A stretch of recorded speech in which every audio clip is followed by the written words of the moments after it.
Marwadi university మంచి భవిష్యత్తు కోసం తెలుగు విద్యార్థులు ఇష్టపడే యూనివర్సిటీ. నమస్తే, వెల్కమ్ టు ఐ డ్రీమ్. నేను మీ విజేత. చాలా మందిలో గుండె జబ్బుకి గ్యాస్ట్రిక్ ప్రాబ్లం వల్ల వచ్చే నొప్పికి చాలా మందికి తేడా తెలియదు. మనకు పెయిన్ వచ్చిందనగానే ఇది గుండె నొప్పికి సిమ్టమ్ ఏమో రాబోతుందేమో అని చెప్పి రకరకాలుగా డౌట్స్ పడుతుంటారు, టెన్షన్ పడుతుంటారు. నిజంగా అసలు హార్ట్ అటాక్ వల్ల వచ్చే పెయిన్ ఎలా ఉంటుంది? చాలా మందిలో సహజంగా హార్ట్ అటాక్ అనేది సడన్ గానే వస్తుంది. పెయిన్ సిమ్టమ్స్ మనం అయితే ఐడెంటిఫై చేయలేము. ఇవన్నీ ఏ రకంగా ఉంటాయో ఇప్పుడు సార్తో మాట్లాడి తెలుసుకుందాం. ప్రస్తుతం నాతో పాటు ఉన్నారు కన్సల్టెంట్ కార్డియాలజిస్ట్ లక్కిరెడ్డి కిరణ్ కుమార్ రెడ్డి గారు. ఇప్పుడు సార్తో మాట్లాడిద్దాం. నమస్తే సార్. నమస్తే అండి. సార్, చాలా మంది కూడా గ్యాస్ట్రిక్ నొప్పితో బాధపడుతుంటారు. అది గ్యాస్ట్రిక్ నొప్పా, లేదంటే ఈ మధ్య కాలంలో చాలా మంది సడన్ గా హార్ట్ అటాక్ వచ్చి చనిపోయే వాళ్ళని చూస్తున్నాము. అలా జరిగింది, నాకు కూడా అలానే జరుగుతుందా, ఇది గుండె నొప్పి ఏమో, ఇలాంటి డౌట్స్ చాలా మందిలో ఉన్నాయి. నిజంగా ఈ రెండు నొప్పుల మధ్య ఇది హార్ట్ పెయినా లేదా గ్యాస్ట్రిక్ పెయినా అని తెలుసుకోవాలంటే ఏ రకంగా తెలుసుకోవచ్చు sir? It's very important. First thing ఏంటంటే మనము హార్ట్ అటాక్ రిలేటెడ్ నొప్ప లేదా గ్యాస్ట్రిక్ పెయిన్ అనేది తెలుసుకోవడం మంచిదే. కానీ దీంట్లో కొన్ని చిన్న పాయింట్స్ కూడా నేను మళ్ళీ ఫైనల్ కన్క్లూజన్ లో చెప్తాను. ఫస్ట్ ఏంటంటే హార్ట్ అటాక్ రిలేటెడ్ పెయిన్ అనేది మనకి పర్టికులర్లీ లెఫ్ట్ సైడ్, అంటే మన గుండె ఎక్కడ లెఫ్ట్ సైడ్ లో ఉంటుంది. సో లెఫ్ట్ సైడ్ లో బరువుగా ఉండడం ఇంపార్టెంట్. అంటే ఇప్పుడు ఫర్ సపోజ్ ఒక నలుగురు కలిసి మీ జస్ట్ టైట్ హ్యాండ్స్ పెట్టి స్క్వీజ్ చేస్తారు, పిసికేస్తారంటారు చూడండి మనిషిని, అలా పిసికేసినట్లు అంత బరువు ఉండడం, లేదా ఒక 100 kg బరువు ఛాతి మీద పెట్టినట్లు ఉండడం, అంటే హెవీనెస్ అంటాం. సో ఆ హెవీనెస్ అనేది చాలా ఇంపార్టెంట్. యూజువల్ గా ఎవరైనా సివియర్ పెయిన్ ఉన్న వాళ్ళు ఇలా చూపిస్తారు, చాలా బరువు ఉందన్నట్లు గుండె మీద. This is called typical classical sign అంటాం. లెవైన్ సైన్ అని కూడా మనకి స్పెసిఫిక్ నేమ్ కూడా ఇచ్చారు. ఓకే, సో అది ఇంపార్టెంట్ థింగ్. దాంతో పాటు ఏమవుతుందంటే ఎయిర్ హంగర్, మనకి అంత డిస్కంఫర్ట్ ఉన్నప్పుడు ఏమవుతుందంటే మనకి ఊపిరి పీల్చుకోవడం చాలా ఇబ్బంది అనిపిస్తుంది. అది సెకండ్ పాయింట్. దాంతో పాటు మనకి విపరీతంగా చెమటలు పట్టే అవకాశం ఉంటుంది. దెన్ మనకి రేడియేటింగ్ పెయిన్ అంటాం. ఈ పెయిన్ అనేది మనకు నర్వ్స్ రిలేటెడ్ అన్నీ ఉంటాయి కాబట్టి, సో ఈ పెయిన్ అనేది మనకి కామన్గా లెఫ్ట్ భుజానికి, లెఫ్ట్ ఈ చేతికి పెయిన్ పాకే అవకాశం ఉంటుంది. ఓకే, ఇది మెయిన్ పాయింట్స్. ఈ 4 సమ్ టైమ్స్ కొందరిలో వామిటింగ్ వచ్చినట్లు ఉండడం కానీ వామిటింగ్ అవ్వడం కానీ జరగచ్చు. సో ఈ కాంపనెంట్స్ అన్ని ఇంపార్టెంట్ కహార్ట్ అటాక్ రిలేటెడ్ పెయిన్ అనేది. ఇలా కాకుండా ఈ పెయిన్ అనేది ఇక్కడ రావచ్చు, రైట్ సైడ్ చేతికి కూడా పెయిన్ రావచ్చు, లేదంటే కడుపులో కూడా నొప్పి రావచ్చు. సమ్ టైమ్స్ ఈ కింద భాగం చెస్ట్ లో కూడా మాత్రమే నొప్పి ఉండొచ్చు. సో ఇలా ఓన్లీ జా పెయిన్ అంటాం, దవడ నొప్పి మాత్రం కూడా ఉండొచ్చు. సో ఇలా కూడా ప్రజెంట్ అవ్వచ్చు. అంటే ఇదే ఈ మాదిరిగానే పెయిన్ ప్రజెంట్ అవుతుంది అనేది డెఫినెటివ్ కాదు. ఇలా ఉంటే majority of the time heart attack related. ఇలా కాకుండా వేరే రకంగా వచ్చినా హార్ట్ అటాక్ ఉండే అవకాశం ఉంటుంది. అది ఉంటుంది. పర్టికులర్లీ మనము age elderly people more than 60 years తీసుకున్నా, ఫీమేల్స్ తీసుకున్నా, దెన్ షుగర్ ఉన్న వాళ్ళు, వీళ్ళ ముగ్గురిలో యూజువల్గా ఈ టిపికల్ సిమ్టమ్స్ అంటాం. ఇప్పుడు మనం ఏదైతే మాట్లాడుకున్నామో హార్ట్ అటాక్ రిలేటెడ్ పెయిన్, అవి తక్కువగా ఉండే అవకాశం ఉంటుంది. అంటే ఈ విధంగా వాళ్ళకి చాలా తక్కువగా మాత్రమే చూస్తాం. ఓకే, అది. So next gastric related pain. Usual gastric అంటే ఏంటి? గ్యాస్ పెయిన్ అంటారు, ఇంకోటి అల్సర్ పెయిన్ అంటారు. సో మనకి పెప్టిక్ అల్సర్ అంటాం. మన బాడీ అంటే మన పొట్టలో యాసిడిటీ, అంటే యాసిడ్, మన స్టమక్ లో యాసిడ్ ఉంటుంది, అది ఎక్కువ అయిపోయి మనకి అది రిఫ్లక్స్ అంటాం. గ్యాస్ట్రో ఈసోఫేజియల్ రిఫ్లక్స్ డిసీజ్ అంటాం. రిఫ్లక్స్ అంటే ఏంటి? మామూలుగా మనం ఏం తీసుకున్నా పైనుంచి కిందికి ఈసోఫేగస్ అని ఉంటుంది, దానికి వెళ్ళి స్టొమక్ పొట్టలోకి వెళ్ళి ఇంటెస్టైన్స్కి వెళ్ళాలి. అలా కాకుండా మనకి స్పింక్టర్ ఉంటుంది ఈసోఫేగస్ కి, గ్యాస్ట్రిక్.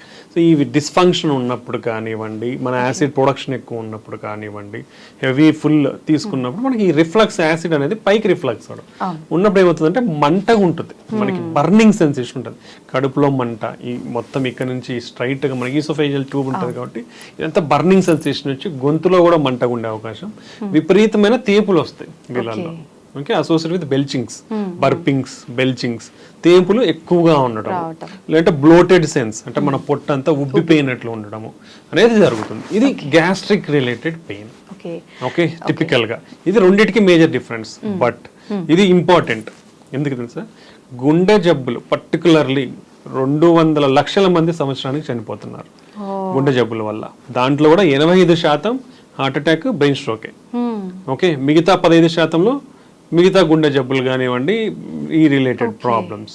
ఓకే, అంటే దాదాపుగా మనం ఇది తీసుకుంటే ప్రతి 11 సెకండ్లకి ఒక మనిషి గుండె జబ్బులతో చనిపోతున్నాడు. ఎందుకని సార్, అంటే ఎందుకు ఇంత ఎక్కువ గుండె జబ్బులు రావటం? కాబట్టి any type of heart, any type of chest pain, ఎటువంటి ఛాతి నొప్పి అయినా, లైక్ కూర్చున్నట్లు ఉండడం ఉండొచ్చు, మంట ఉండొచ్చు, లేదా ఏదో మైల్డ్ పెయిన్ అనిపించవచ్చు, లేదా ప్రిక్కింగ్ సెన్సేషన్ ఉండొచ్చు, ఓకే, లేదా ఓన్లీ మంట ఉండొచ్చు, దురదలాగనో ఇంకోలాగా, ఇలాంటిది ఉన్నా బరువు అనేదే కాదు,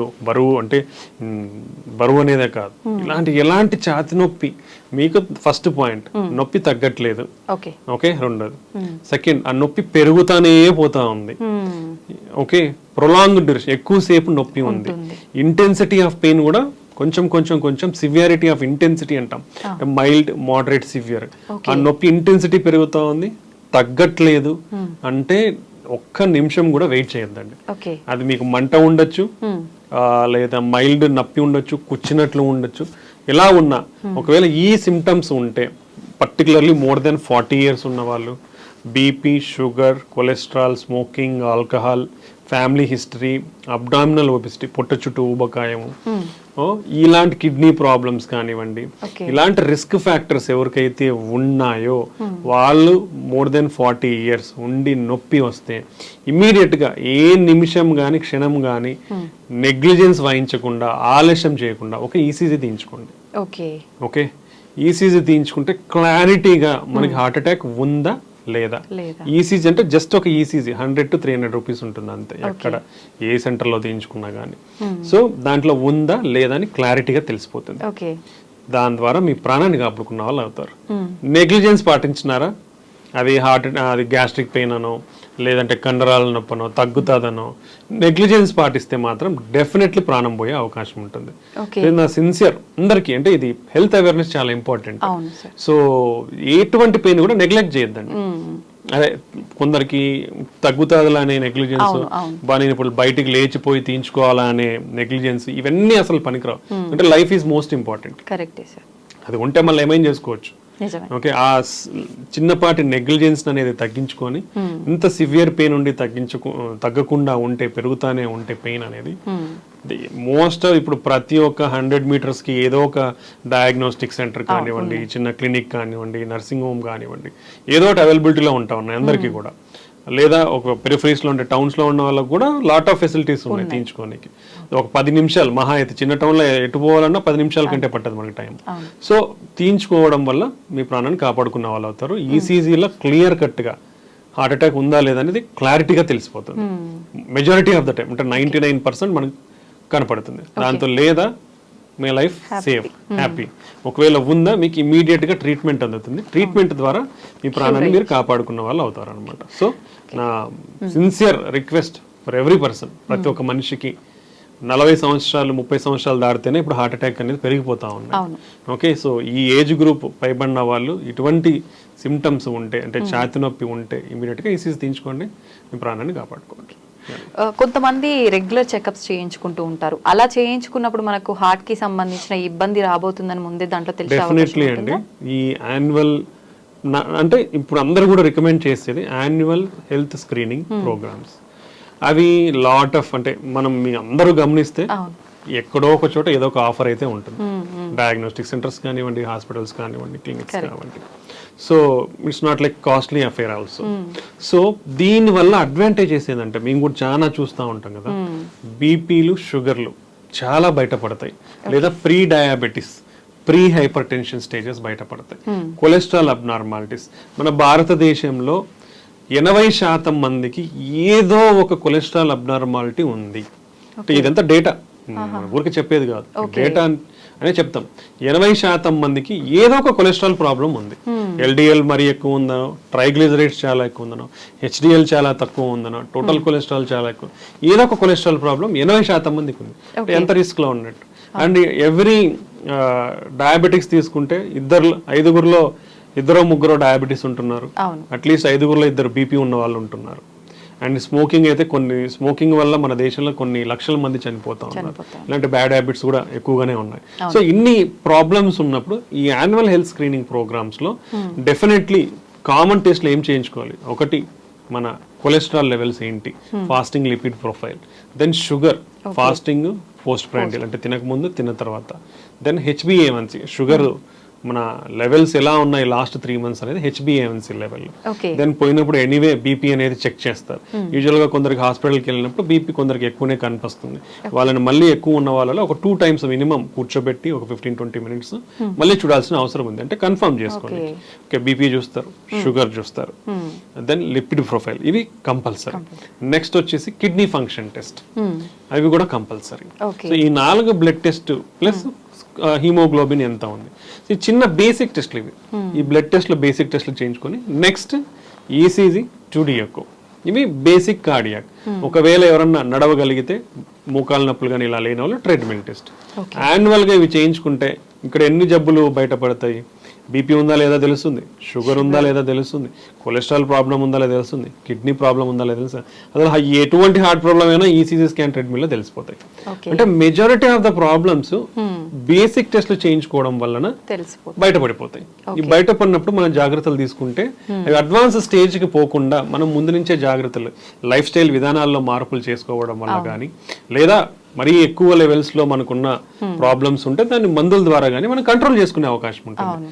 సో ఈసీజీ, 2D ఎకో, ఈ 2 టెస్ట్లతో ఎటువంటి గుండె ప్రాబ్లం అయినా మనం కనిపెట్టచ్చు. మాక్సిమం మెజారిటీ ఈసీజీలో కానివ్వండి, 2D ఎకో స్కాన్ లో కానివ్వండి తెలిసిపోతుంది.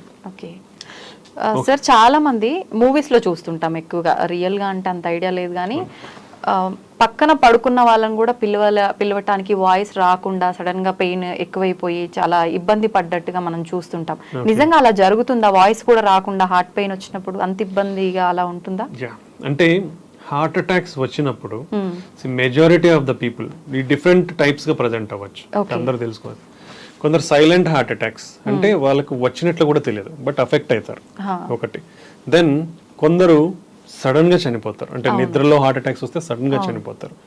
ఓకే, దెన్ హార్ట్ అటాక్ వచ్చి మనం హాస్పిటల్కి వెళ్ళే ఇంత advancements in transport, treatment, diagnostic facilities వచ్చినా కూడా even at this advanced world almost nearly to 50% of the heart attack cases హాస్పిటల్కి వెళ్ళక ముందే కూడా చనిపోతున్నారు.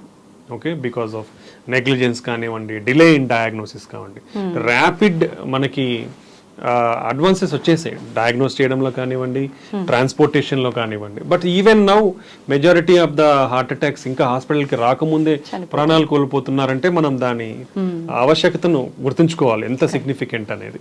Okay, then definitely severe intense pain ఉన్నప్పుడు మనకు అసోసియేటెడ్ గుండె వీక్ అయ్యే ఛాన్స్ ఉంటుంది. ఆ టైంలో ఆయాసం ఎక్కువ ఉండే అవకాశం ఉంటుంది. సో వాళ్ళు they can't move out of the bed. అంటే సివియర్ గా ఆయాసం ఉందా ఏమవుతుంది, మనం కదలలేము. అండ్ మనకు హార్ట్ వీక్ అయినప్పుడు ఏమవుతుందంటే పంపింగ్ అనేది తగ్గుతుంది. సో పంపింగ్ తగ్గినప్పుడు మనకి వీక్నెస్ కూడా, జనరలైజ్డ్ వీక్నెస్ వచ్చే అవకాశం ఉంటుంది. దెన్ బ్రెయిన్ కు కూడా బ్లడ్ సప్లై తగ్గినప్పుడు గిడ్డినెస్ వచ్చే అవకాశం ఉంటుంది. సో ఇలా జరిగే అవకాశం ఉంటుంది. లేదా మనకు సడన్ ఈ గుండె యొక్క రక్తనాళం సడన్ గా బ్లాక్ అయినప్పుడు రక్తం గడ్డి మనకు వెంట్రికులర్ టెకీకార్డియాస్ అంటాం. అంటే హార్ట్ రేట్ చాలా ఎక్కువ కొట్టుకుంటుంది. అలా కొట్టుకున్నప్పుడు పంపింగ్ ఇన్ఎఫెక్టివ్ ఉంటుంది. సో పేషెంట్ దాంతోనే ఈ వీక్నెస్ కానివ్వండి, గిడ్డినెస్ కానివ్వండి, లేవలేకపోవడం కానివ్వండి జరిగే అవకాశం ఉంటుంది. సో ఈ వెంట్రికులర్ టెకీకార్డియాతోనే ఇఫ్ అది ఇమీడియట్ గా ట్రీట్ చేయాలి. ఇమీడియట్ ట్రీట్మెంట్ ఏంటి, షాక్ ఇవ్వాల్సి ఉంటుంది. దానికి అది రికగ్నైజ్ చేయడానికి ఎంతమందికి సాధ్యం అవుతుంది తెలియదు. ఓకే, సో అలాంటి వాళ్ళు ఒక నిమిషం అట్లా డిలే అయిందంటే వాళ్ళు ప్రాణాలు వెళ్ళిపోతాయి, సడన్ గా చనిపోతారు. సో ముందు జాగ్రత్త అనేది చాలా ఇంపార్టెంట్. సో ఇలాంటి అడ్వర్స్ ఈవెంట్స్ ని ప్రివెంట్ చేయాలంటే మనం రెగ్యులర్ హెల్త్ స్క్రీనింగ్ ప్రోగ్రామ్స్ అనేది కంపల్సరీ చేయించుకోవాలి. I recommend from 30 years of age, because based on the data 30 years నుంచి మనకి పెరిగిపోతున్నాయి కాబట్టి జాగ్రత్తగా 30 years నుంచే మనం స్క్రీనింగ్ చేసుకుంటే మంచిది. Next family history of heart attack or heart problems ఉన్న వాళ్ళు కంపల్సరీగా, అంటే ఇప్పుడు కొలెస్ట్రాల్ ఒకవేళ ఫ్యామిలీ హిస్టరీలో ఉందనుకోండి, వాళ్ళు from the age of 21 years నుంచే కొలెస్ట్రాల్ స్క్రీనింగ్ అనేది జరగాలి. Very high levels of cholesterol ఫ్యామిలీలో ఉంటే వాళ్ళు 10 years ఆఫ్ ఏజ్ లోనే కొలెస్ట్రాల్ అనేది వాళ్ళ పిల్లలకి చెక్ చేయించాలి. అది డెఫినెట్. అంటే ఇప్పుడు ఫ్యామిలీ హిస్టరీలో ఉన్నప్పుడు రాకుండా ప్రివెంట్ చేసే ఛాన్సెస్, అలా ట్రీట్మెంట్ ఏమైనా ఉంటుందా sir? Family history of heart attack అంటే యూజువల్గా మనము మగవాళ్ళలో 65 సంవత్సరాల లోపు హార్ట్ అటాక్తో ఇబ్బంది పడినోళ్ళు, ఆడవాళ్ళలో 55 సంవత్సరాల లోపు ఇబ్బంది పడినోళ్ళు ఉంటే అది సిగ్నిఫికెంట్ ఫ్యామిలీ హిస్టరీ అని కన్సిడర్ చేస్తాం.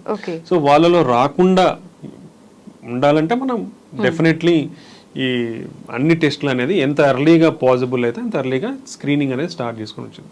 సో ఇలాంటి వాళ్ళలో 21 సంవత్సరాలకు మనం టెస్ట్ చేయించుకున్నప్పుడు ఒకవేళ నార్మల్ ఉంటే 5 సంవత్సరాలకు ఒకసారి చెక్ చేయించుకోవచ్చు. బట్ అట్లీస్ట్ మనకు తెలుస్తుంది మనకి ఏదైనా ప్రాబ్లం ఉందా లేదా అనేది. కొన్ని కంజైనైటల్ కొలెస్ట్రాల్ అబ్నార్మాలిటీస్ ఉంటాయి, జెనెటిక్ అబ్నార్మాలిటీస్ ఉంటాయి.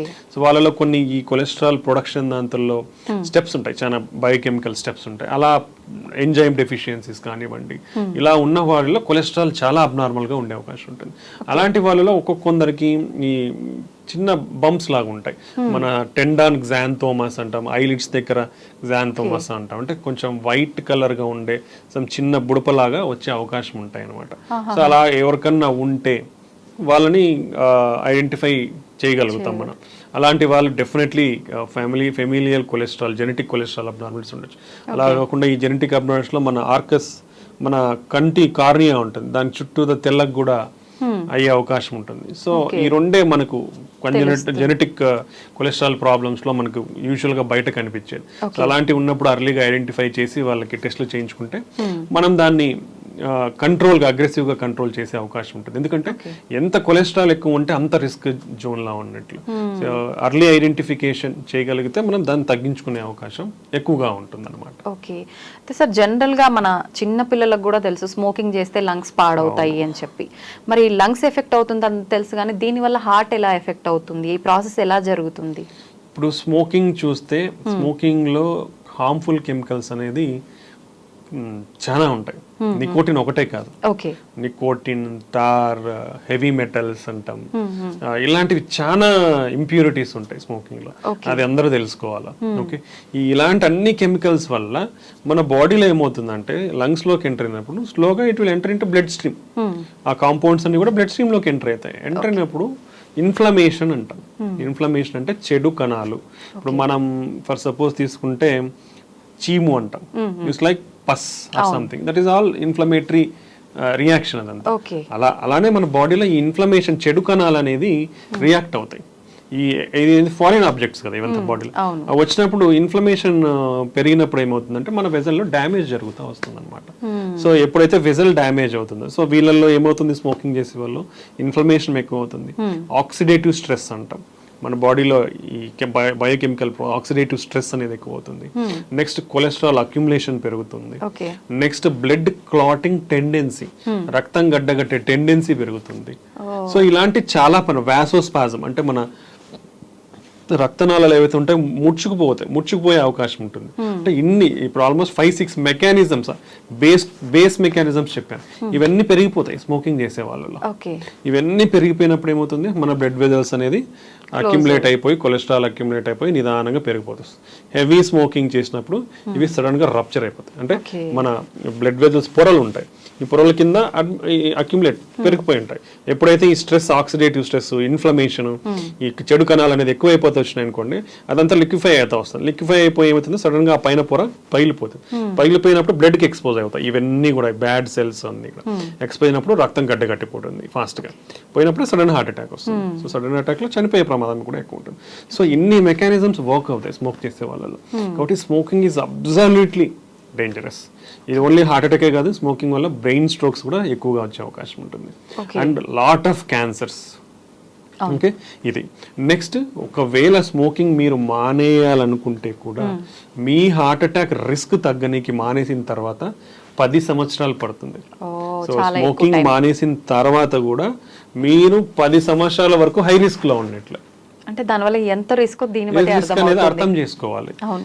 దీనికి కొలాబరేటివ్ మెజర్స్ అనేది చాలా ఇంపార్టెంట్. పర్సన్ మోటివేషన్ ఉండాలి, అంటే దాని దగ్గరికి వెళ్లకుండా. ఓకే, దెన్ ఒకవేళ పొరపాటున అలవాట్లో ఉంటే దాన్ని తగ్గించుకొని కూడా హై లెవెల్ ఆఫ్ మోటివేషన్ కావాలి. దెన్ దాని సపోర్టివ్ మెడికేషన్స్ ఉండాలి, సైకో బిహేవియరల్ థెరపీ అవసరం ఉంటుంది. Then governments also should bring lot of policies. That's not in our matter of range, అది వాళ్ళు చూసుకోవాల్సిన అవసరం కూడా ఉంటుంది. లాట్ ఆఫ్ తెస్తున్నారు, అంటే they are displaying ads, to avoid smoking అనేది. సో ఇంకో ఇంపార్టెంట్ కాంపనెంట్ ఏంటంటే మనం తాగితేనే మనకు రిస్క్ ఉంది, మనం ఖాళీగా మనం తాగము, మన పక్కన వాళ్ళు కాలుస్తున్నారు, మనం సేఫ్ అనేది wrong. This is called second hand smoke అంటాం. సెకండ్ హ్యాండ్ స్మోక్ అంటే పక్కన వాళ్ళు తాగినా మనం పీల్చుకుంటున్నాం. సెకండ్ హ్యాండ్ స్మోక్ వల్ల కూడా దగ్గర సంవత్సరానికి 5 లక్షల మంది చనిపోతున్నారు. ఓకే, సో మీరు ఉన్నప్పుడు మీ చుట్టుపక్కల ఎవరన్నా స్మోక్ చేస్తూ ఉంటే కూడా డోంట్ ఎంకరేజ్, బికాస్ మీ ఆరోగ్యం రిస్క్ లో ఉంటుంది. ఓకే, దట్ ఈస్ సేమ్ ఈ సెకండ్ హ్యాండ్ స్మోక్ వల్ల కూడా. ఇప్పుడు ఫర్ సపోజ్ ఫ్యామిలీలో పేరెంట్స్ సిగరెట్ కాలుస్తున్నారు, పిల్లలు ఉంటారు, మీ పిల్లల గ్రోత్ కూడా అఫెక్ట్ అవుతుంది. గుర్తుపెట్టుకోండి, బోన్ గ్రోత్ కానివ్వండి, రెగ్యులర్ ఈ గ్రోత్ కానివ్వండి, వాళ్ళలో ఈ సేమ్ థింగ్ రిలేటివ్ అన్నీ కూడా అఫెక్ట్ అయ్యే ఛాన్స్ ఉంటుంది. కాబట్టి పెద్దవాళ్ళు తాగేటప్పుడు కూడా మీ ఇంట్లో వాళ్ళ ఆరోగ్యాన్ని కూడా మీరు ఆలోచించండి. ఆలోచించి మీరు మానేస్తే అందరికీ మంచిది. ఎందుకంటే దానివల్ల 0 బెనిఫిట్, 200% హార్మ్ఫుల్. నిజంగా స్మోక్ చేసే వాళ్ళు ఎంతో దూరాన్ని ఉన్నా కూడా మనకు అది వస్తూనే ఉంటుంది, ఆ ఫీలింగ్ తెలుస్తుంది ఎక్కడో స్మోక్ చేస్తున్నారని. నిజంగా ఎంత డిస్టెన్స్ లో మనం ఉంటే అది ఎఫెక్ట్ అయ్యే అవకాశం ఉంటుందంటారు? యూజువల్గా I think if I smoke here, closed spaces లో ఎంత దూరం ఉన్నా it will be like same. Open అందుకే పబ్లిక్ ప్లేసెస్ లో అండ్ క్రౌడెడ్ ప్లేసెస్ లో even governments band smoking in crowded and public places. Open spaces probably completely open space అంటే probably around 5 meters distance ఉంటే మనకి అంతగా అఫెక్ట్ అవ్వకుండా అవకాశం ఉండొచ్చు. ఓకే సార్, చాలా వరకు హార్ట్ పెయిన్ వచ్చిందనగానే సిపిఆర్ చేస్తూ ఉంటారు. నిజంగా దీనివల్ల రిస్క్ నుంచి బయటపడే అవకాశం ఉంటుందంటారా? హార్ట్ పెయిన్, సిపిఆర్ రెండు డిఫరెంట్. ఓకే, ఇప్పుడు హార్ట్ పెయిన్ వచ్చేది హార్ట్ అటాక్ వల్ల. హార్ట్ అటాక్ అంటే it is common language. Heart attack మనం scientific term is myocardial infarction అంటాం, ఎంఐ అంటాం. హార్ట్ అటాక్ అంటే మన గుండెకి సప్లై చేసే రక్తనాళాల్లో బ్లాక్ ఉండి సడన్ బ్లాక్ అయిపోయినప్పుడు హార్ట్ మజిల్ వీక్ అయ్యేదని హార్ట్ అటాక్ అంటాం. ఓకే, అది హార్ట్ అటాక్. అప్పుడు మనకి ఛాతి నొప్పి కానీ ఇలా వస్తుంది. సిపిఆర్ అనేది మనం చేయాల్సింది ఎప్పుడు అంటే సిపిఆర్ అంటే కార్డియో పల్మోనరీ రీసస్టేషన్. అంటే గుండెని, లంగ్స్ ని మనం రివైవ్ చేస్తున్నామని దాని మీనింగ్. ఓకే, ఇది ఎప్పుడు చేస్తామంటే ఒక మనిషికి 2 ఆగిపోయినప్పుడు చేసే ప్రక్రియనే మనం సిపిఆర్ అంటాం. అంటే ఇప్పుడు ఒక మనిషి ఫర్ సపోజ్ పడిపోయినప్పుడు మనం చేసే పద్ధతి ఏంటంటే ఫస్ట్ మనిషి బతికున్నాడా లేదా చూస్తాం. అంటే వాళ్ళు ఎట్లా చూస్తాము, మనం వాళ్ళని తట్టి చూస్తాం, కదిలిచి చూస్తాం, రెస్పాన్స్ లేదు, పలకట్లేదు. దెన్ సెకండ్ స్టెప్ మనం చూడాల్సింది ఊపిరి అంటే అందుతుందా లేదా తనకి. అది మనము ముక్కు దగ్గర వేలు పెట్టినా చెస్ట్ రైజ్ అవుతుందా, చెస్ట్ ఆర్ అబ్డామెన్ పైకి కిందకి తెలుస్తుంది. సో ఈ రెండిట్లో ఏది లేనప్పుడు వాళ్ళ ఊపిరి అందట్లేదు అనేది అర్థం. నెక్స్ట్ మనం గుండె కొట్టుకుంటుందా లేదా అనేది ఎలా తెలుసుకుంటామంటే మనం neck this trachea wind pipe పక్కన మజిల్ ఉందా, మజిల్ మనం స్ట్రైట్ చేస్తే ఇక్కడ మజిల్ తెలుస్తుంది. ఈ రెండింటి మధ్య గుంత ఉందా, ఈ గుంతలో మనం ఫింగర్స్ పెట్టి చూస్తే మన పల్స్ మనకు తెలుస్తుంది. ఓకే, అంటే హార్ట్ బీట్ లాగా. యా, పల్స్ అంటాం. ఓకే, అంటే బ్లడ్ వెజల్ పల్సేషన్స్ కొట్టుకుంటుంటది, బ్లడ్ పంప్ అయినప్పుడు అది పల్స్ తెలుసా. సో ప్రతి ఒక్కరు కూడా ఐడెంటిఫై చేయొచ్చు, ఇది ఈజీ. ఓకే, సో ఇది ప్రతి ఒక్కరు కూడా తెలుసుకోవచ్చు. ఈ పల్స్ ఉందా లేదా అని చూస్తాం. ఎందుకంటే యూజువల్ గా మనం నాడి అనేది జనరల్ గా ఇక్కడ చెక్ చేస్తాం. బట్ మనకి ఎప్పుడైనా హార్ట్ ప్రాబ్లం ఉన్నప్పుడు ఈ నాడి మనకి యూజువల్ గా తెలియదు. ఇది గుండెకి దగ్గరలో ఉంటుంది కాబట్టి ఇక్కడ తెలిసే అవకాశం ఉంటుంది. సో ఈ పల్స్ కూడా లేకుంటే గుండె కూడా కొట్టుకోవట్లేదని అర్థం. సో మనిషి రెస్పాన్స్ లేదు, ఊపిరి లేదు, గుండె కూడా కొట్టుకోవట్లేదు అన్నప్పుడు చేసే బేసిక్ ట్రీట్మెంట్నే మనం సిపిఆర్, కార్డియో పల్మనరీ రీసస్సిటేషన్ అంటాం అన్నమాట. దీన్నే బేసిక్ లైఫ్ సపోర్ట్. అంటే కార్డియాక్ అరెస్ట్, కంప్లీట్ గా మనిషి like at the verge of death, at the verge of death ఉన్నప్పుడు చేసే ప్రక్రియనే కార్డియో పల్మనరీ రీసస్సిటేషన్. దీన్నే బేసిక్ లైఫ్ సపోర్ట్. ఇది ప్రతి ఒక్కరూ నేర్చుకోవాల్సిన ప్రొసీజర్. ఇది ప్రతి ఒక్కరు ట్రైన్ అవ్వాలి, రికగ్నైజ్ చేయగలగాలి. అది రికగ్నైజ్ చేసినప్పుడు వాళ్ళ బేసిక్ సిపిఆర్ ఇవ్వగలగాలి. ఇది ఎవ్రీ హ్యూమన్, ఎవ్రీ ఇండివిజువల్ ప్రతి ఒక్కరు నేర్చుకోవాలి కూడా, కంపల్సరీగా నేర్చుకోవాలి. మనం ఏ సోషల్ మీడియా ఛానల్కి పోయినా దీని గురించి అవగాహన ఉంటుంది, ఎలా చేయాలనేది ట్రైనింగ్ ప్రోగ్రామ్స్ కూడా చాలానే జరుగుతూ ఉంటాయి. Everybody should train in this. దానివల్ల అట్లీస్ట్ ఎప్పుడో ఒకసారి మన లైఫ్ టైంలో మనం ఈ సినారియో ఫేస్ అయ్యే ఛాన్స్ డెఫినెట్లీ ఉంటుంది. అట్లీస్ట్ ఒక మనిషికైనా మనం ప్రాణం పోసే అవకాశం ఉంటుంది నిజంగానే. సో ఒక మనిషి ప్రాణం ఈవెన్ సామాన్యుల చేతిలో కూడా ఉంది. సార్, సార్బిట్రేట్ అనే ఒక టాబ్లెట్ మనం వాళ్ళకు హార్ట్ పెయిన్ వచ్చినప్పుడు ఇవ్వటం వల్ల కొంతలో కొంత మనం హాస్పిటల్కి వెళ్ళేలోపు వాళ్ళ ప్రాణాలని కాపాడే అవకాశం ఉంటుందని చెప్పి అంటుంటారు కదా, నిజమే అంటారా? యూజువల్లీ సార్బిట్రేట్ అనేది ఎవరికి పాకెట్ లో ఉండదు. అవును. అది ఎవరి దగ్గర ఉంటుందంటే హార్ట్ అటాక్ తో అఫెక్ట్ అయిన వాళ్ళ దగ్గర మాత్రం ఉంటుంది. వాళ్ళకి ఎప్పుడన్నా పెయిన్ వస్తే తీసుకోండి, సివియర్ పెయిన్ వస్తే మీకు ఆ టైంలో రిలీఫ్ అయ్యేదానికి టైం ఉంటుంది, మీరు రీచ్ అయ్యేదానికి ఉంటుంది అనేసి చెప్తాం. ఎందుకంటే సార్బిట్రేట్ అనేది నైట్రేట్స్ అంటాము. ఇది వాసోడైలేటర్. అంటే మనకి ఇప్పుడు గుండె రక్తనాళాలు ఏమవుతాయంటే మన ఈ ప్లాక్ రప్చర్ అయ్యి క్లాట్ ఫామ్ అవ్వడము లేదా ముడుచుకుపోవడం ఉన్నప్పుడు ఈ సార్బిట్రేట్ ఇవ్వడం వల్ల కొంచెం వాసోడైలటేషన్ అయ్యే ఛాన్స్ ఉండొచ్చు. ఆ వాసోడైలటేషన్ వల్ల మనకి కొంచెం బ్లడ్ ఫ్లో సరఫరా అయ్యే ఛాన్స్, అట్లీస్ట్ ఏదైతే బ్లాక్ అయింది కాకుండా మిగతా బ్లడ్ గుండె రక్తనాళకైనా ఏదైతే ఓపెన్ ఉంటుందో దానిలోకైనా కొంచెం రక్తం సరఫరా ఎక్కువ అయ్యి ఆ ఎఫెక్ట్ ని మనకి తగ్గించే అవకాశం ఉంటుంది అన్నమాట. ఓకే, సో అలా మనకి ఇది తోడ్పడుతుంది. సో మన పెయిన్ ని తగ్గించే అవకాశం ఉంటుంది. అంటే యూజువల్ గా మనం కొల్లెటరల్స్ అంటాం. ఒకవేళ ఇది మూసుకుపోయినా ఆపోజిట్ వెజల్ నుంచి ఓపెన్ అయ్యే అవకాశం ఉంటుంది అనమాట. Small vessels. అప్పుడు ఈ బ్లడ్ వెజల్ ద్వారా ఏదైతే రక్తం సరఫరా తగ్గిందో ఇక్కడ నుంచి కొంచెం సరఫరా అవడం వల్ల ఈ పెయిన్ ఇంటెన్సిటీ అనేది తగ్గే అవకాశం ఉంటుంది. సో అలా ఆల్రెడీ హార్ట్ అటాక్ తో బాధపడిన వాళ్ళు కానివ్వండి, లేదంటే స్టంట్స్ వేయించుకున్న వాళ్ళు లేదా బైపాస్ వేయించుకున్న వాళ్ళకి ఎమర్జెన్సీగా పెయిన్ అనేది ఎక్కువ వస్తే ఈ బీపీ టాబ్లెట్ నాలుగు కింద పెట్టుకుంటే అబ్జర్వ్ అయిపోయి ఆ ఎఫెక్ట్ చూపించి మనకి తగ్గే అవకాశం ఉండొచ్చు. బట్ ఈ టాబ్లెట్ అనేది స్పెసిఫిక్గా ఎవరికైతే లో బీపీ ఉంటుందో వాళ్ళలో వాడకూడదు. Then other class of drugs ఉన్నాయి, ఆ క్లాస్ ఆఫ్ డ్రగ్స్ వాడే వాళ్ళలో కూడా అది వాడకూడదు అనమాట. ఒక చిన్న 2-3 కాంట్రా ఇండికేషన్స్ ఉన్నాయి. సో అవి చూసే డాక్టర్స్ అనేది ప్రిస్క్రైబ్ చేస్తారు ఎవరిలో వాడాలా అనేది. అంతేగాని ప్రతి ఒక్కరూ వేసుకుంటే తగ్గుతుందా అని మనం చెప్పలేము. ఎందుకంటే ఫస్ట్ ఏ రకమైన హార్ట్ పెయిన్ అనేది కనుక్కోవడం ఇంపార్టెంట్ రాదర్ దాన్ టాబ్లెట్ కంటే. ఇప్పుడు ఆ టాబ్లెట్ వేసుకొని తగ్గట్లేదు అనుకోండి, లేట్ అవుతుంది, డిలే అవుతుంది నీ డయాగ్నోసిస్. ఎప్పుడైతే డయాగ్నోసిస్ అనేది డిలే అవుతుందో అప్పుడు మోర్ అఫెక్ట్ అయ్యే ఛాన్స్ ఉంటుంది. సో ఎనీథింగ్ చెస్ట్ పెయిన్ తో ప్రజెంట్ అయ్యే వాళ్ళు ఒకవేళ మీరు వేసుకున్న లైక్ కొందరు ఎకోస్ప్రిన్ వేసుకోమని చెప్తారు. సో అలా వేసుకున్నా మీరు ఇమీడియట్ గా పోయి ఈసీజీ తీయించుకోవడం ఇంపార్టెంట్ అనమాట. సో చాలా మందిలో ఎక్కువగా ఏదైనా విన్నా వెంటనే రియాక్ట్ అయిపోతుంటారు. అమ్మో నాకు గుండెలో నొప్పి వస్తుంది అది విన్న దగ్గర నుంచి అని చెప్పి చెమటలు పడుతుంటాయి, సడన్గా పెయిన్ అని కూర్చుండిపోతుంటారు. ఇలా చాలాసార్లు జరుగుతూ ఉంటుంది కొంతమందిలో. ఇది హార్ట్ అటాక్ రావడానికి సిమ్టమ్స్ అని అనుకోవచ్చు అంటారా? ఇంట్లో 2 కాంపోనెంట్స్ ఉన్నాయి. So anxiety, some people are like easily prone to anxiety. So anxiety ఉన్నప్పుడు ఏమవుతుందంటే మన బాడీలో సింపథెటిక్ సిస్టమ్ అనేది యాక్టివేట్ అవుతుంది. యాక్టివేట్ అయ్యి హైపర్ వెంటిలేషన్ ఉంటుంది, మన బ్లడ్ వెజల్స్ కొంచెం స్పాజం లాగా అయ్యి పెయిన్ అట్లా వచ్చే అవకాశం ఉంటుంది. బట్ దీంట్లో ఎక్స్ట్రీమ్ కాంపోనెంట్ ఉంటుంది. అంటే మోర్ ఎమోషనల్ స్ట్రెస్ కి గురి అయితే డెఫినెట్లీ మన హార్ట్ వీక్ అయ్యే ఛాన్స్ ఉంటుంది. ఓకే, దాన్నే సాకోసూబో కార్డియోమయోపతి అంటాం. అది టిపికల్ హార్ట్ అటాక్ లాగానే కూడా ప్రజెంట్ అయ్యే అవకాశం ఉంటుంది.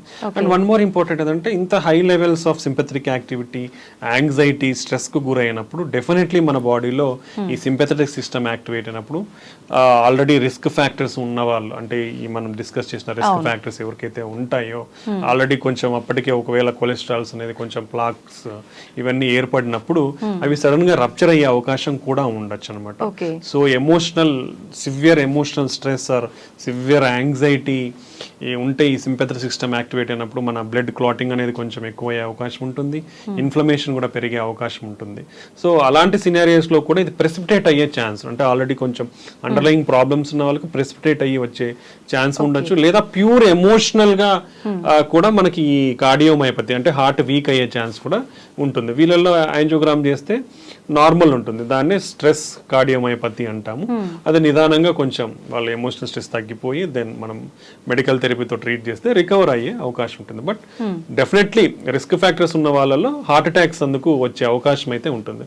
So high emotional stress, high anxiety ఉన్నప్పుడు చాలా జాగ్రత్తగానే ఉండాలి. ఓకే, ఎక్కువగా జిమ్ చేసే వాళ్ళలో, వర్కౌట్స్ చేసే వాళ్ళలోనే హార్ట్ అటాక్స్ వస్తున్నాయి ఎక్కువ, అంటే తక్కువ ఏజ్ లో ఉన్న వాళ్ళు ఇవి ఎక్కువ చేయడం వల్లనే హార్ట్ అటాక్ వస్తుంది, మిగతా అంతా వాళ్ళు చాలా హెల్దీగా ఉన్నారని చెప్పి వింటున్నాం ఈ మధ్య.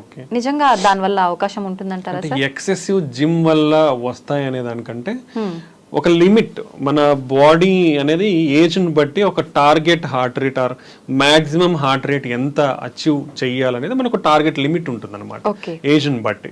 సో అంతకు మించి నువ్వు ఓవర్ ఎగ్జర్షన్ చేసి మన హార్ట్ రేట్ అనేది, ఇప్పుడు హార్ట్ రేట్ 180-200కి పెరిగిపోతే ప్రాబ్లం ఏంటంటే ఇప్పుడు మన హార్ట్ పంపింగ్ అనేది ఇలా కొట్టుకొని ముడుచుకుంటూ తెచ్చుకుంటూ ఉంటుంది ప్రాపర్ గా.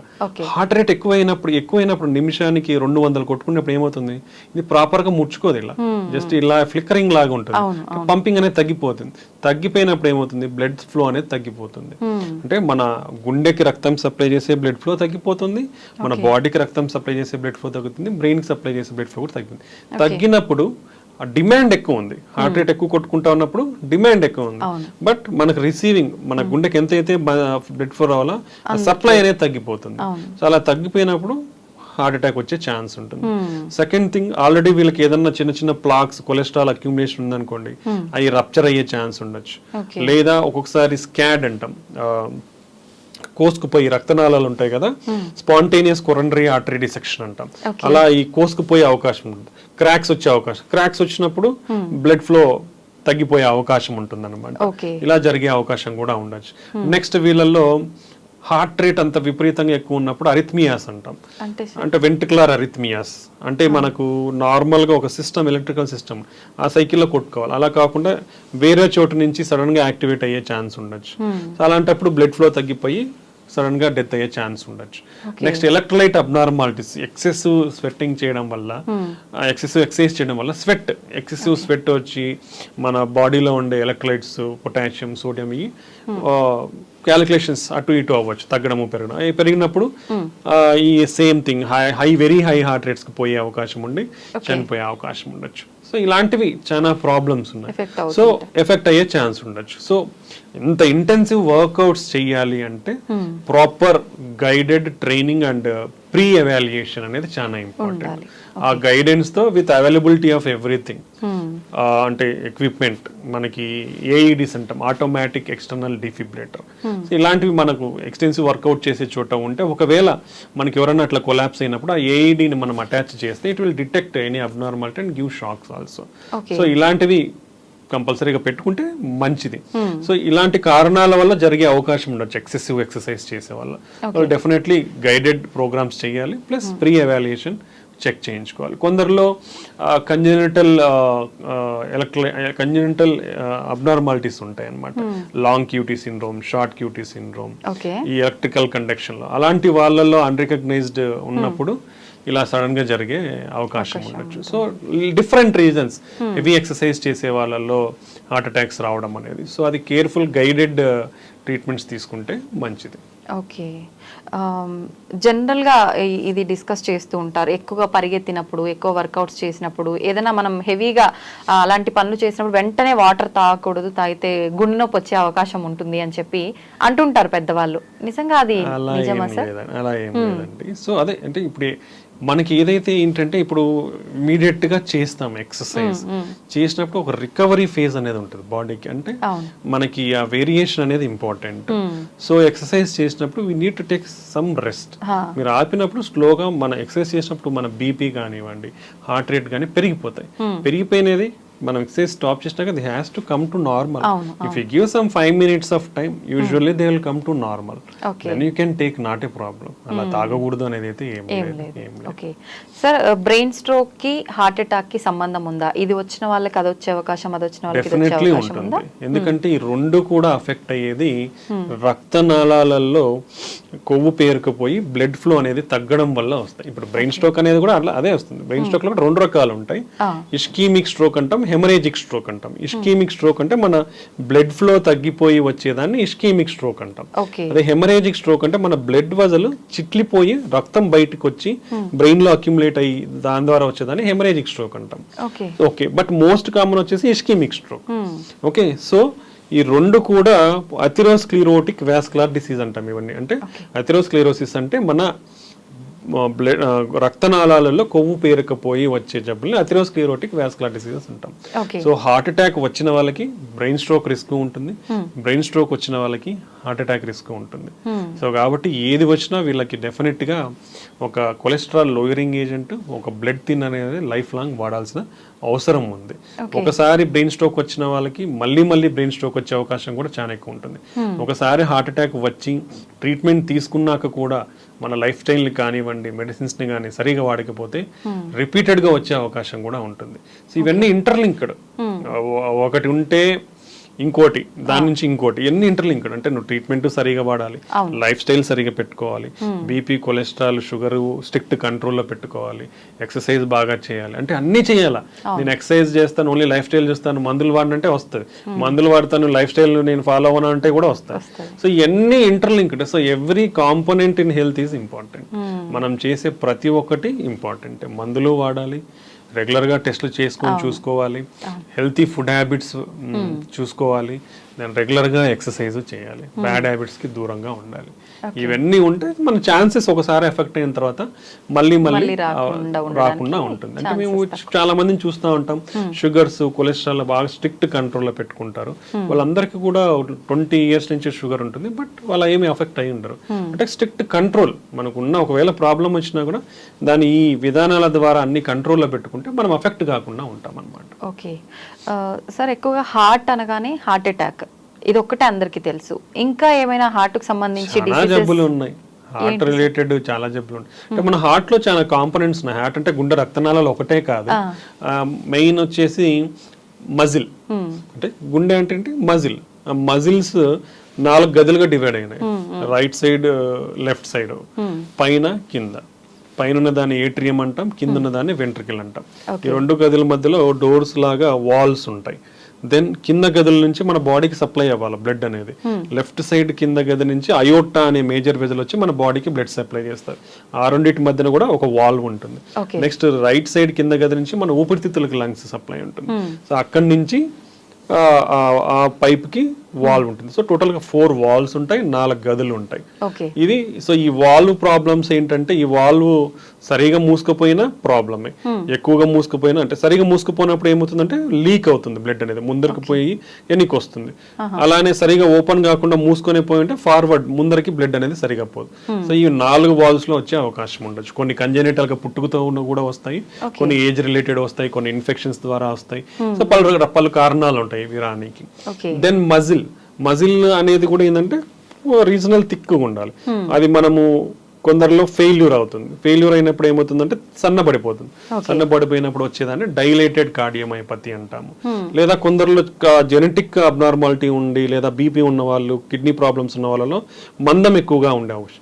మందంగా ఎక్కువ ఉన్నప్పుడు ఏమవుతుందంటే రిలాక్సేషన్, అంటే మన గుండె ఎలా అయితే ముడుచుకుంటుందో అలా ప్యూర్ గా మళ్ళీ రిలాక్స్ అవ్వాలి, తెరుచుకోవాలి. అలా మజిల్ తిక్కుగా ఉన్నప్పుడు ఏమవుతుందంటే బాగా ముడుచుకుంటుంది కానీ సరిగా రిలాక్స్ కాదు. రిలాక్స్ అయినప్పుడు మనం రిసీవింగ్ బ్లడ్ అనేది తగ్గిపోతుంది. తగ్గిపోయినప్పుడు ఫార్వర్డ్ పంపింగ్ కూడా తగ్గిపోతుంది. సో దీన్నే హైపర్ట్రోఫిక్ కార్డియోమైపతి అంటాం. లేదా రెస్ట్రిక్ట్, అంటే ఒక్కొక్కసారి మన కండరంలో some deposits, extra fibrous deposits, amyloidosis, ఇట్లా ఎక్కువ డిపాజిట్స్ అయ్యే ఏదన్నా అబ్నార్మల్ మెటీరియల్ అనేది డిపాజిట్ అయినప్పుడు దాన్ని రెస్ట్రిక్టివ్ కార్డియోమైపతి, అప్పుడు కూడా అది రిలాక్స్ సరిగా కాదు కాబట్టి దాన్ని రెస్ట్రిక్టివ్ కార్డియోమైపతి అంటాం. సో ఇలా డిఫరెంట్ మజిల్ డిసార్డర్స్ అనేది కూడా ఉన్నాయి. దెన్ మన గుండెలో ఎలక్ట్రికల్ కండక్షన్ సిస్టమ్ ఉంటుంది. మన రైట్ సైడ్ ఏట్రియం దగ్గర మెయిన్ స్విచ్ ఉంటుంది, దాన్ని ఎస్ఏ నోడ్ అంటాం. దెన్ ఈ 4 గదుల జంక్షన్ ఉంటుంది, అక్కడ ఏవి నోడ్ అంటాం, అంటే మోడరేటర్, అంటే పైన ఎలక్ట్రికల్ యాక్టివిటీ ఇక్కడికి వస్తుంది, అప్పుడు ఈ 2 పైన కొట్టుకుంటాయి, ఇక్కడ సమ్ మైల్డ్ డిలే ఉంటుంది, ఈ డిలే అయ్యి మళ్ళీ కిందికి వెళ్ళిపోతుంది, అంటే ఇవి పుష్ చేసినప్పుడు ఇవి ఓపెన్ అవుతాయి, ఇక్కడ కింద బ్లడ్ రిసీవ్ అవుతుంది, మళ్ళీ ఇది పంప్ చేసినప్పుడు ఈ పైట్ రిలాక్స్ అయితే మన బాడీకి బ్లడ్ సప్లై అవుతుంది, కొంచెం డిలే ఉంటుంది అనమాట. ఆ నుంచి మళ్ళీ కింద గదులకు ఎలక్ట్రికల్ ఇంపల్సెస్ కరెంట్ అనేది ఫ్లో అయ్యి ముడుచుకుంటాయి అనమాట. సో ఈ ఎలక్ట్రికల్ కండక్షన్ సిస్టమ్ లో ప్రాబ్లమ్స్ ఉంటే మన హార్ట్ రేట్ పెరగచ్చు, తగ్గచ్చు. సో దీంట్లో కూడా రకరకాల టెకికార్డియాస్ అంటాం అన్నమాట. సో ఇలాంటి దానిలో కూడా చాలా జబ్బులు ఉన్నాయి. నెక్స్ట్ మన గుండె చుట్టూరు ఒక పొర ఉంటుంది, ఆ పొర అంటే గుండె పైన ఒక పొర ఉంటుంది, దాని మధ్యలో చిన్న స్పేస్ మైల్డ్ ఫ్లూయిడ్ ఉంటుంది, పెరికార్డియల్ ఫ్లూయిడ్, లూబ్రికేషన్, మన గుండె మూవ్ అవుతుంటుంది కాబట్టి. ఓకే, ఆ స్పేస్ లో ఫ్లూయిడ్ అనేది ఎక్కువ అక్యుములేట్ అయితే పెరికార్డియల్ ఎఫ్యూషన్, అది సడన్ గా అక్యుములేట్ అవడం వల్ల ట్యాంపనేట్ అంటాం, కార్డియాక్ ట్యాంపనేట్, ఇలా సడన్ గా బీపీ పడిపోయే అవకాశాలు ఉంటాయి. లేదా ఈ ఏదైతే పొర కాల్షియం అంతా పేరుకుపోయి మందంగా అంటే స్టిఫ్ గా తయారవుతుంది, స్టిఫ్ గా తయారైనప్పుడు ఏమవుతుంది, మామూలుగా మన గుండె కొంచెం ఫ్లెక్సిబుల్ కదా, సో ఆ ఫ్లెక్సిబిలిటీ తగ్గిపోతుంది, తగ్గిపోయినప్పుడు సేమ్ మన బ్లడ్ రిసీవింగ్ తగ్గిపోయి పంపింగ్ కూడా తగ్గిపోతుంది.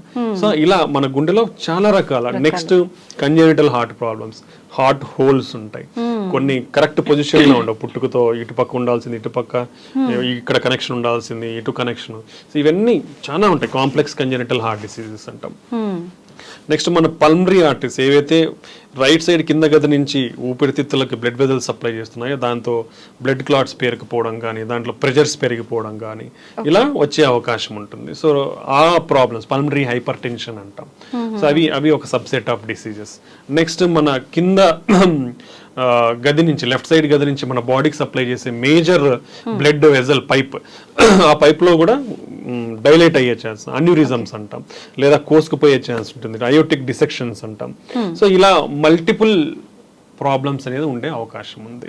సో దీన్ని అందరికీ కార్డియాక్ అని కాదు, కార్డియో వాస్కులర్ డిసీజెస్ అంటాం మనం గుండె జబ్బులని. సో మన లెగ్స్ లో కానివ్వండి, హ్యాండ్స్ లో రక్తనాళాలు ఉంటాయి, అవి కూడా బ్లాక్ అయ్యే ఛాన్స్ ఉంటాయి అన్నమాట. సో ఇలాంటి హ్యూజ్ గుండె జబ్బులు అనేది చాలా రకాలు ఉన్నాయి, బట్ అన్నిట్లో కూడా 85% వచ్చేసి హార్ట్ అటాక్స్, బ్రెయిన్ స్ట్రోక్స్, దాని వల్లనే ఎక్కువ చనిపోతున్నారు.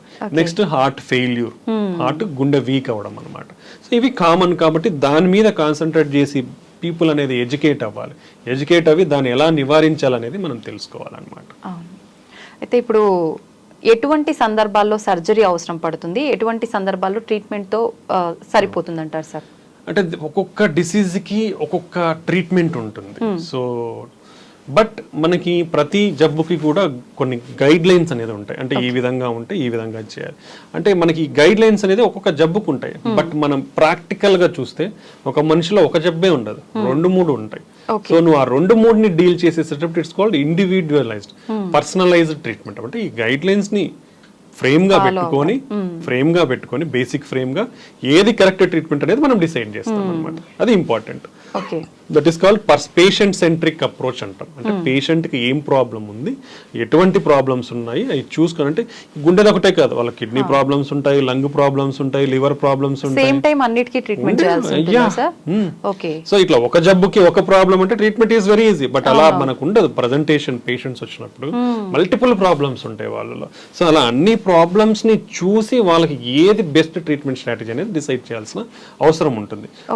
ఇప్పుడు ఫర్ సపోజ్ హార్ట్ అటాక్ లో గుండె రక్తనాళాలు బ్లాక్స్ మూసుకుపోయినప్పుడు ఇచ్చే ట్రీట్మెంట్ మనకు తెలిసింది 2 స్టంట్స్ కానివ్వండి, open heart surgery, bypass. But ఇంతకు ముందు 20 సంవత్సరాలకు ముందు తీసుకుంటే మనకి పెద్దగా ట్రీట్మెంట్స్ లేవు. బట్ ఇప్పుడు ఎవ్రీథింగ్, ఈవెన్ వాల్వ్ మార్చాలన్నా, ఏదైతే మేజర్ వాల్స్ ఉన్నాయో అవి మార్చాలంటే కూడా ఓపెన్ హార్ట్ సర్జరీ అవసరం లేకుండా ట్రీట్మెంట్స్ అనేది వచ్చేసాయి. ఇప్పుడు వెరీ అడ్వాన్స్ నౌ. గుండె జబ్బులను ట్రీట్ చేసే విధానాలు ఎంత అడ్వాన్స్డ్ అంటే అంత అడ్వాన్స్ అయిపోయాయి. సో ఓపెన్ హార్ట్ అవసరం లేదు మెజారిటీ వార్డ్స్ కి. నువ్వు ఓపెన్ హార్ట్ లేకుండా చిన్న మన రక్తనాళాల ద్వారా ట్యూబ్స్ పంపించి ట్రీట్ చేసేయచ్చు మెజారిటీ.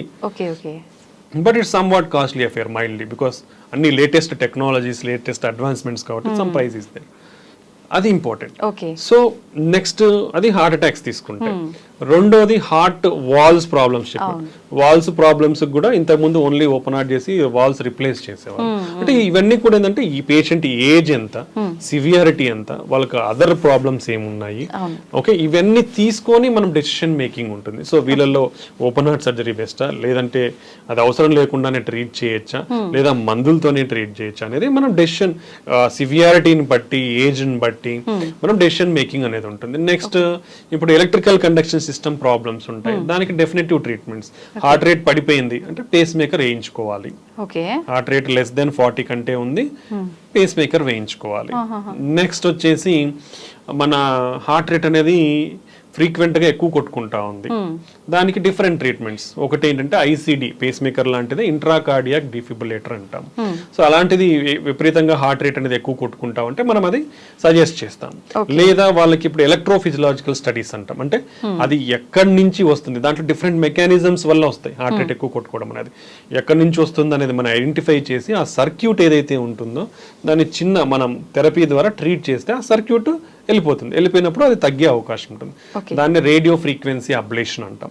దాంట్లో huge technologies, basic 2D analysis లేదా 3D ఇమేజింగ్ మెథడ్స్ కూడా ఉంటాయి, CAR2 అంటాం. దాంట్లో డిఫరెంట్ టెక్నాలజీస్ ఉన్నాయి అన్నమాట. రీసెంట్ గానే నేను ఒక న్యూస్ చూసాను పేపర్లో, 1.2 lakhs ఆ మెడిసిన్ అది తీసుకుంటే గుండెకి సంబంధించిన జబ్బులు రాకుండా ఉండే అవకాశం ఉంటుంది, దాని నుంచి బయటపడే అవకాశం ఉంటుంది అని చెప్పి. ఏంటి సార్ ఇదంతా నిజమైన? చాలా కాస్ట్లీ కూడా కదా అది. అంటే ఇది రీసెంట్ డెవలప్మెంట్ అండి. ఏంటంటే ఇంక్లిజిరాన్ ఇంజెక్షన్ అంటాం అది.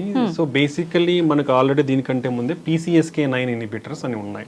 అదేంటంటే మన కొలెస్ట్రాల్ ని, అంటే ఇప్పుడు లివర్ పైన LDL రిసెప్టర్స్ ఉంటాయి. అంటే మన LDL బ్యాడ్ కొలెస్ట్రాల్ ని తీసుకొని లివర్ లోకి తీసుకొని మనకి ఆ బ్యాడ్ కొలెస్ట్రాల్ అనేది తగ్గిస్తాయి అనమాట. సో మనకి ఇంతకు ముందు ఉన్న PCSK9 ఇన్హిబిటర్స్ అంటే ఈ మోనోక్లోనల్ యాంటీబాడీస్.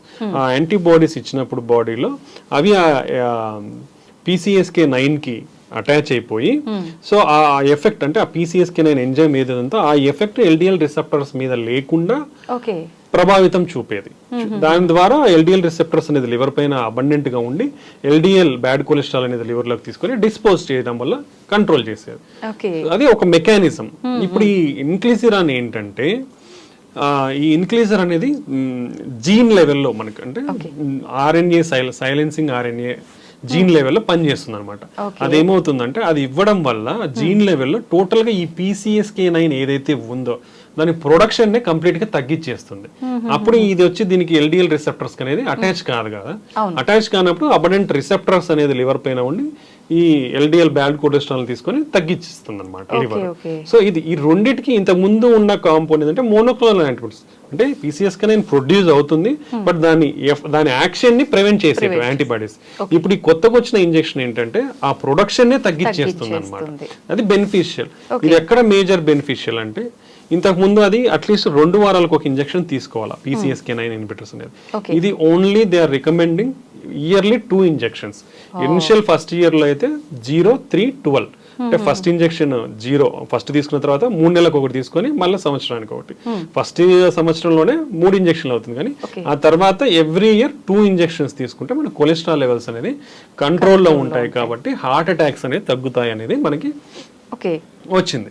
బట్ దీంట్లో ఏంటంటే ఇది ఇంతవరకు చేసిన అధ్యయనాలలో ఎక్కడ యూజ్ చేశారంటే ఆల్రెడీ హార్ట్ అటాక్ తో అఫెక్ట్ అయిన వాళ్ళు కొలెస్ట్రాల్ మందులు వాడుకుంటున్నా కూడా, ఈ మెడికేషన్స్ వాడుకుంటున్నా కూడా కంట్రోల్ కావట్లేదు అంటే వాళ్ళల్లో ఈ ఇంజెక్షన్ ఇస్తే ఫర్దర్ కంట్రోల్ అయ్యి మనకి ఈ బెనిఫిషియల్ ఎఫెక్ట్స్ అనేది ఉంటాయి అనేది ఇంతవరకు మనం జరిగింది.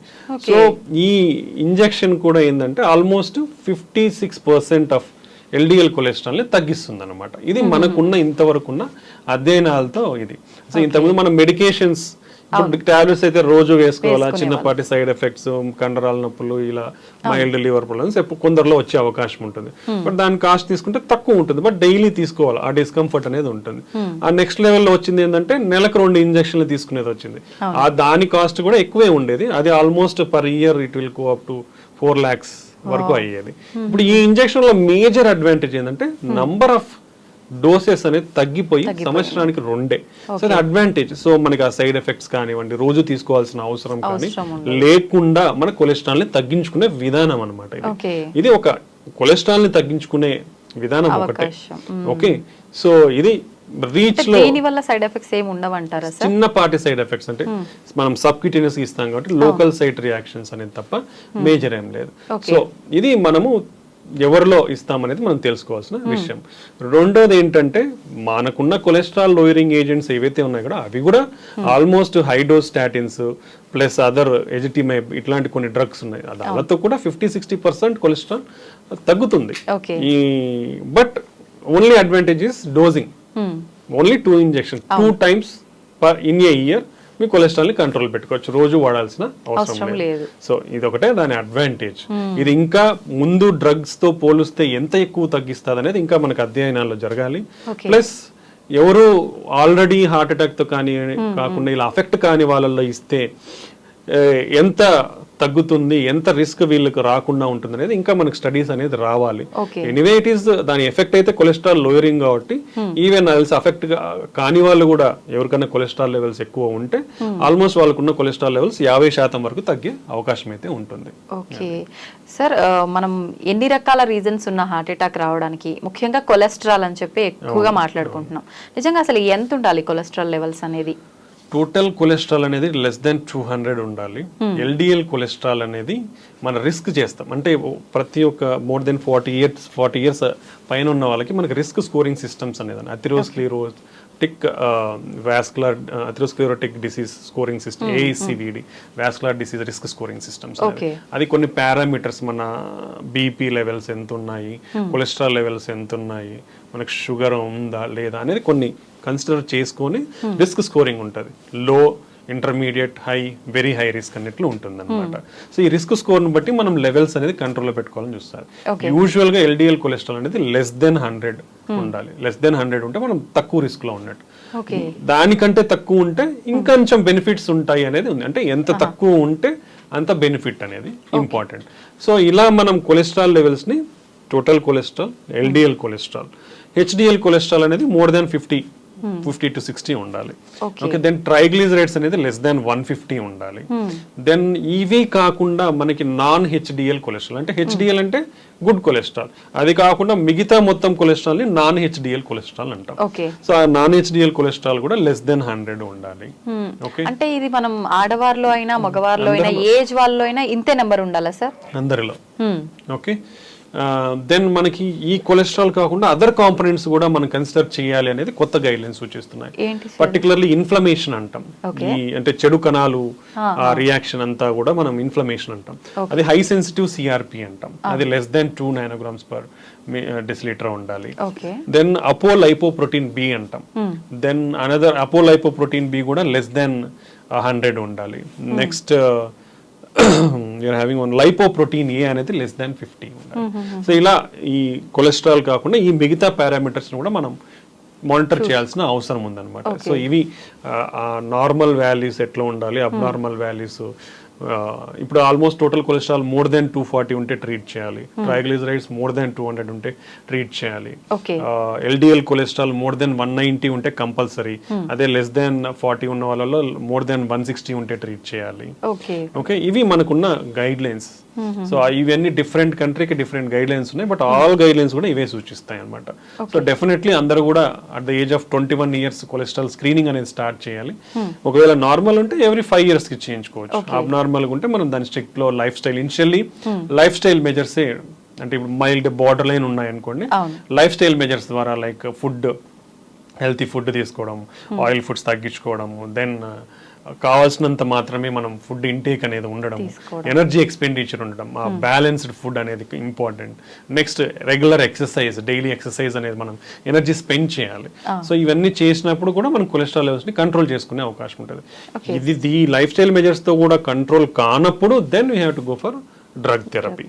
సో ఈ విధంగా మనము స్ట్రాటజికల్ గా మనము మనకు చెక్ చేసుకొని లైఫ్ స్టైల్ ని మార్చుకోగలిగితే మెజారిటీ ఆఫ్ ద టైం తగ్గించుకునే అవకాశం ఉంటుంది. ఓకే సార్, చాలా మంది చెప్తుంటారు నెయ్యి తీసుకోవడం అనేది మంచిది, గుడ్ కొలెస్ట్రాల్ ఉంటుంది అని చెప్పి, కానీ ఎంత మోతాదులో తీసుకుంటే అది మంచిది అనేది కూడా లిమిట్ చూసుకోవాలంటుంటారు కదా, అలా చూసుకోవాలంటారా నెయ్యి విషయంలో కూడా? డెఫినెట్లీ అండి. యాక్చువల్లీ దీంట్లో కొన్ని ప్రొటెక్టివ్ కాంపౌండ్స్ ఉన్నాయి లిపిడ్స్ పరంగా చూసుకుంటే, కొన్ని మోనో సాచురేటెడ్ ఫ్యాటీ యాసిడ్స్ ఇవి కూడా ఎక్కువనే ఉన్నాయి.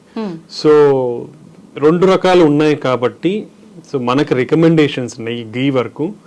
సో 1 teaspoon పర్ డే అదైతే డైలీ రికమెండెడ్ తీసుకోవచ్చు. సో అంతకు మించి తీసుకుంటే some bad cholesterol definitely increase అయ్యే ఛాన్స్ డెఫినెట్లీ ఉంది. So that's why in the lot of studies కూడా జరిగాయి ఎంత అమౌంట్ ఆఫ్ గీ తీసుకోవాలి. Particularly Indians are more familiar with intake of గీ.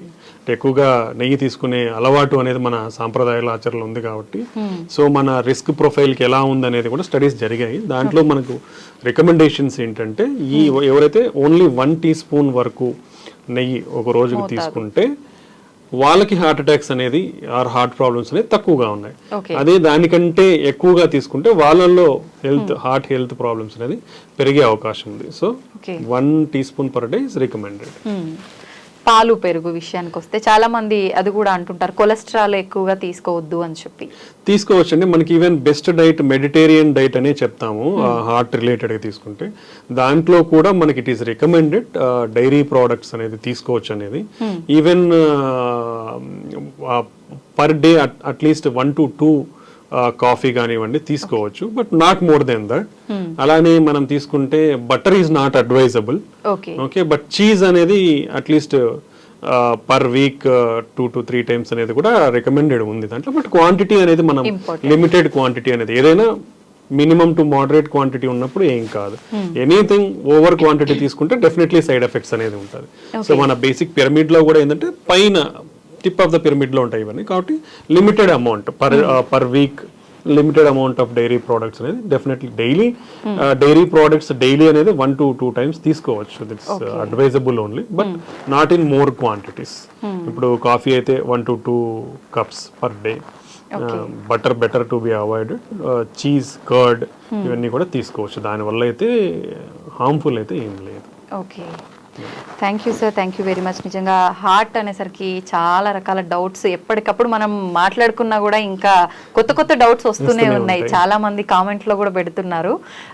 మరొక మంచి ఎపిసోడ్లో ఒక మంచి ఇంట్రెస్టింగ్ టాపిక్ ఏంటి అంటే హార్ట్ ట్రాన్స్ప్లాంటేషన్ గురించి మాట్లాడుకుందాం sir. Thank you sir, thank you very much. Thank you very much. Sir, one life lesson what medicine has taught you. Whatever you can do without expecting.